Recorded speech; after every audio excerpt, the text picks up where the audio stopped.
Well, hey Crosskart fans. So I'm just like you guys. I'm frantically getting all of my buggies ready for Busco Beach. Now I'm super excited about it, and I have two goals for Busco Beach.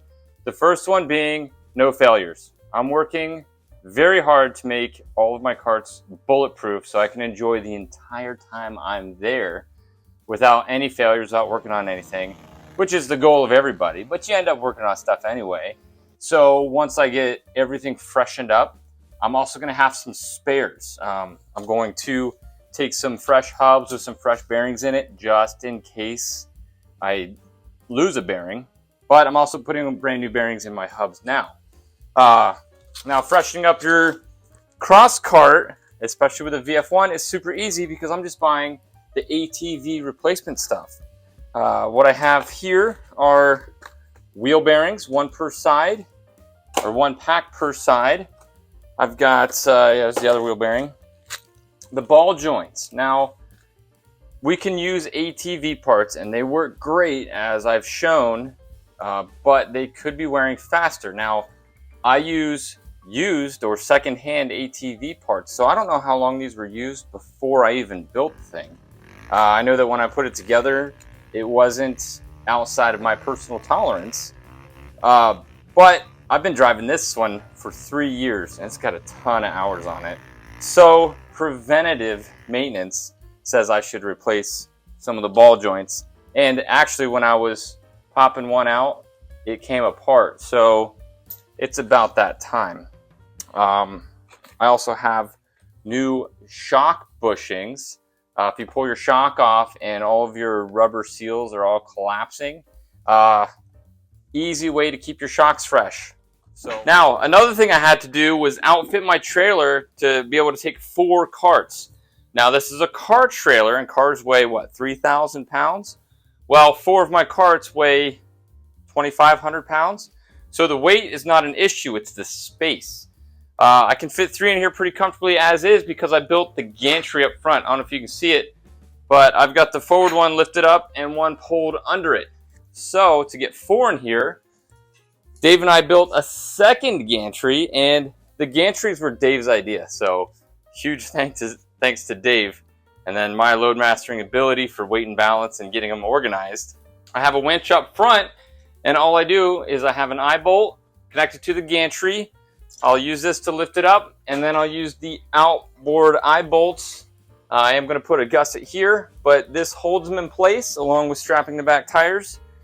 And we'll be able to get 4 buggies in here. And I also want to make my camp at Busco inviting so you guys can come hang out, talk buggies, share your ideas with me. I'd love talking buggies.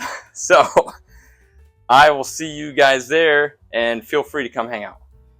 And finally, I'm getting all of my lights in order. Now, the KTM, the orange one, and the Yamaha, the blue one, both had awesome lights on it. Had 4 lights on a Baja bar on the front, and the lighting was perfect. I could have driven them all night. But the 27, the lights were terrible. It was my first attempt.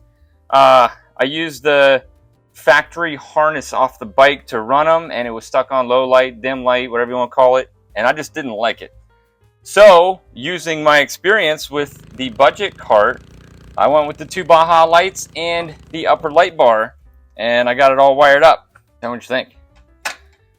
Got Baja lights, got the upper light bar, and then as a bonus, lighted whip. Now, lighted whips aren't super expensive, but they are super cool. I got that one for, I think, $55, and it really just kind of, I don't know, makes it look like an RC car to me, which I think is hilarious and fun and awesome. So when I first made this, I modified the stock exhaust. I cut the can down so it didn't have a big exhaust hanging out the back like that. It worked for a couple years, but then the inside of it just started to disintegrate because I cut the wrong thing or welded it wrong or whatever. So I picked up a $30 muffler and pipe and refashioned it. Now I couldn't get it to twist around there because I don't have a mandrel bender. So I put it to the side. There's a nice little triangle to fit your exhaust and it works out pretty well. The only thing it does is it leaves this wide open. It makes it look funny. So what I do, I just welded a tube in there, and it really cleans up the back, makes this make sense, and it works really well. Now the kind I got, it has a removable insert. So when I'm here at home or when my daughter's driving it, I can put this insert in, it's in quiet mode. But then when I want a couple, few, however many it is, ponies, I'll pull out this insert and it'll be loud, fast, ATV obnoxiousness, and I love it.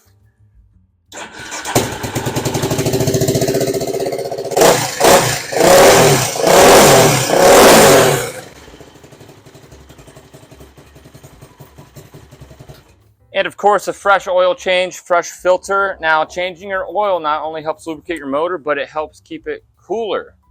To warm up the oil, I started up and I let it run for a little bit, maybe 5-10 minutes. And it was getting warm enough to make the fan kick on the radiator. After I changed the oil, I went to circulate it through the whole system to see if I needed to add any. And I ran it for 10-15 minutes and the temps dropped like 20 degrees just from the fresh oil. Remember, your oil isn't just lubrication, it's also heat dispersion. We don't have an external oil cooler, but just it flushing through the system along with the radiator helps cool it down. Not as much as oil cooled, obviously, but it is a factor in it. So this one is ready to go. Now, just so I show you something in this episode, wheel bearings. They don't have to be scary. As with most things, the hardest part is to start. So the first step is to remove this seal. Well, I guess first step is to get it off of your machine. Pop that seal and you can just see it's an aluminum piece. And before you destroy anything, you want to make sure you have the right bearings. Just kind of eyeball them up, check that your seals and bearings are different sizes. Mine look pretty good. Don't lose your spacers.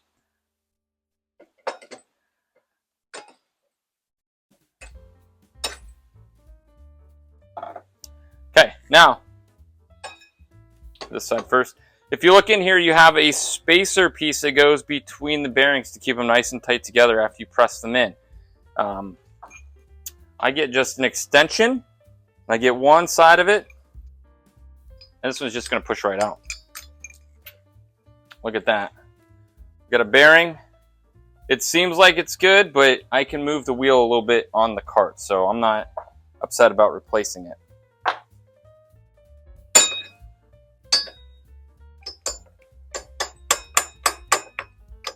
Yep, so if it doesn't just slide out like that one did, obviously you can press this out, but you can also tap it out if you're smart about it. Now the big thing is you don't want it to bind and mar the metal in there. That might have been what happened on this one. A previous person may have just put a bearing in there and started beating on it and got it a little loose in there.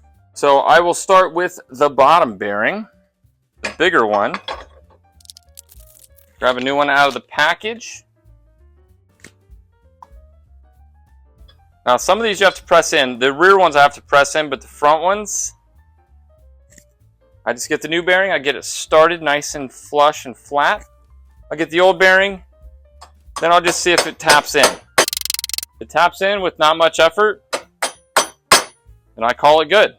If I struggle at all, I'll take it to the bearing press and get it set up and press it in. Now, don't forget to do this. Put your spacer in. Now, sometimes I will pack this with grease before I put the spacer in. Gives extra protection to your bearings from dust and whatever that gets in there. But this one has pretty good seal, so I'm just going to let it ride as is. There we go, and make sure your taper goes the right way. I have a big bearing on the back and a small bearing on the front, so it tapers to a smaller bearing.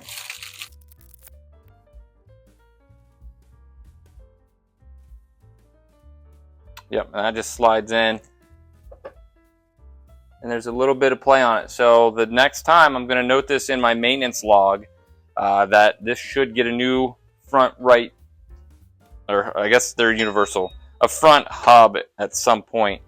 That should go in with a little bit of resistance. So let's move on to the dust caps, or the seals, whatever you want to call them. Now my personal preference is I will pack a little bit of grease in here. It's an extra barrier, and in my mind just helps lubricate it a little bit. Not too much, not too little. We can get the old bearing or the old seal, and we might be able to, I don't know, take a little bit of a shortcut if it lets us. Just tap it into place. Now this is made, some of them are made of very, very thin metal, but once you get it started in there, it makes it stronger.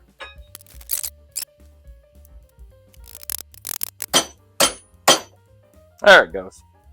It was fighting me a little bit, but it lost in the end. I was very close to taking it over to the press. And that's it. Make sure your taper's lined up and is fitting nicely in there. Now when you go to put your nut back on, that's when you're going to cinch it all together. Now from there, we've got our spacer. You can clean that up if it needs it. Mine does not look like it needs it. I'm going to check the fit. Fits well. Slide that on there. Get the outer spacer. This was sitting on my workbench, so I'm definitely going to clean it off because of the metal shavings. And that should sit right inside of that seal, and it does very nicely. Our washer, then our castellated nut. Now, like I said, this holds it all together. So I'll give it a good crank. You can see it's spinning a little bit rough. Now that center conical spacer is what makes this able to be tight. Not everything has that. So I'll tighten it, and then I will back it off to the next castellated nut hole.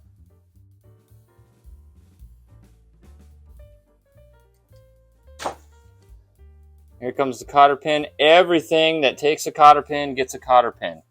It's just safe. Don't just think you can monkey it down and it's not going to come off.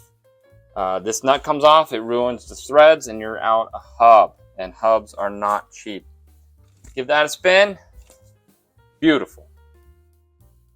Get the brake back on, get the wheel back on, and we're done. Hardest part's to start.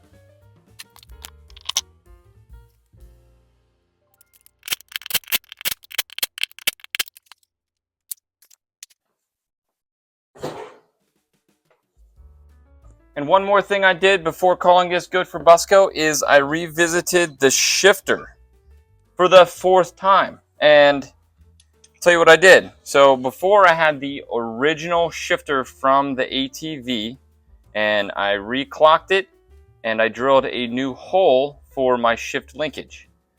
This makes this go weak. I don't know why it works out here and not here. I'm guessing it's because of this angle makes it push instead of push like that. But anyway, I've been wanting to get rid of this for a long time. It made the shifter feel soupy and terrible. So I had a little shifter from another bike, and I tested it on there to see if the splines matched or if it would work. And sure enough, it does. Now the splines for shifters are kind of specific to bikes, which sucks because you can't get like a 25 spline 5/8 hub shifter. It doesn't work like that as far as I could tell, but I guess I got lucky. I can tell you Yamaha and Polaris share a lot of similar splines and little things like that. So now the shifter is awesome. It feels good. You can find neutral easily. Before I had it a little too short. It was like that to shift, but it also made it really stiff. Good and bad. Since my daughter drives it, she would drive it and two-handed shift when she needed to.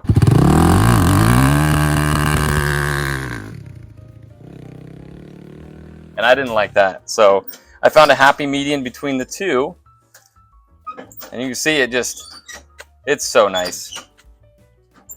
Yeah. Ready for Busco. All right, so this trailer only fits 2 cross carts right on the floor, but I have 4, so I can bring you one to play with. The budget cart there with the Predator 459. I managed to fit 4 in here. So you can see the first gantry hanging up on it. And if you look back at the 100 horsepower beast, then the prototype, and I added a second gantry. Did this one a little smarter. I doubled up the 1.5 inches, so I didn't have to do the gussets, so you can walk through here without ducking. And then finally, we have the number 8 KTM. And look at how much room I have to spare. Isn't that awesome? I might try to put my dirt bike back here. Try to fit it in somewhere. Busco's a 12-hour drive, so I want to bring everything I own to play with. There it is. Ingenuity. Necessity is the mother of invention. All right, so now that we know that we can fit 4 in the trailer, I never had a really need for this before, but I want good weight and balance on the trailer because I'm towing it a long way and I want to be safe. So I bought 4 analog scales. They were the cheapest I could find on Amazon. Buying 4 scales sucks. And there is I think it was 5 to 10 pound variance on them. My wife and I checked it out and they all seem within 4 pounds, just from our home scale versus these scales. All right, so the final weights are in. The first one I built was the number 27. It weighs in at 583 pounds. It uses 0.083 tubing all around, everywhere. And it uses a Polaris Outlaw or Polaris Predator 500cc engine. A lot of these came with reverse. This one has reverse, so that's a huge win. It has the Polaris Outlaw IRS rear system, which is a little lighter weight than the KJ Racing Homebrew. The wheels and tires on it right now are a little heavier. It's in off-road mode. It's got 22-inch off-road tires on 10-inch aluminum wheels. The second one is the number 8 KTM. It weighed in at 576 pounds. It uses 0.083 tubing, I believe all around. I don't know if I used 0.120 on the front hoop or not. It uses a KTM 525 engine, and that came in the Polaris Outlaw 525 IRS or the Polaris Outlaw 525S. The difference between the two is IRS versus swing arm. That engine is awesome, and I would use the homebrew carrier on either of them. This one uses the stock Polaris Outlaw IRS setup. Third one on the list is the number 5. It weighed in at 658 pounds. It uses 0.095 tubing and 0.120 tubing for the front hood windshield loop. The engine is a 4-cylinder YZF 600R, putting out about 100 horsepower, and obviously that engine weighs a little bit more. The rear end I used was the Outlaw rear end setup. I know I used the IRS setup on 3 of these, but that was before I created the homebrew rear end. I like it a lot more, just so you guys know. And finally, the number 14 budget cart weighs in at 572 pounds. Now, for this one, I stretched it 3 inches, so it has a little bit of extra tubing on it. It uses a Harbor Freight Predator 459cc engine. I have a reverse gearbox installed on it, and I'm using my KJ Racing homebrew rear end on it with the Miata axles. Thing is bulletproof. I love it. The wheels and tires on it are the heavier style. It's got 23-inch off-road tires and 12-inch aluminum wheels, so it's a little bit heavier than the standard 10-inch wheels that come on it. So all these weights are accurate within, I don't know, I'd say 20 pounds. Well, that's it for this one. I hope you guys enjoyed it. I hope you learned something. And I hope to see you guys at Busco or any of the other events that I go to. You guys are so awesome. Thank you so much. I appreciate it. We're getting really close to organizing. There's going to be more Crosskarts at Busco than just mine. This will be the first time I've seen another VF1 that's not mine in person, and I'm insanely excited about it. The guys that built them are insanely excited for me to see them. And like I said, I'm bringing this to let some people maybe take a test drive in it. It's super safe. It's the best one I've built. Everything is adjustable, so everybody's going to fit in it. It's 18, 20 horsepower, something like that. So you're not going to be able to get in too much trouble. It should still jump, slide, donut, all that fun stuff. So if you see me at Busco, stop by, say hi, introduce yourself. We'll talk some buggies and see you guys next time.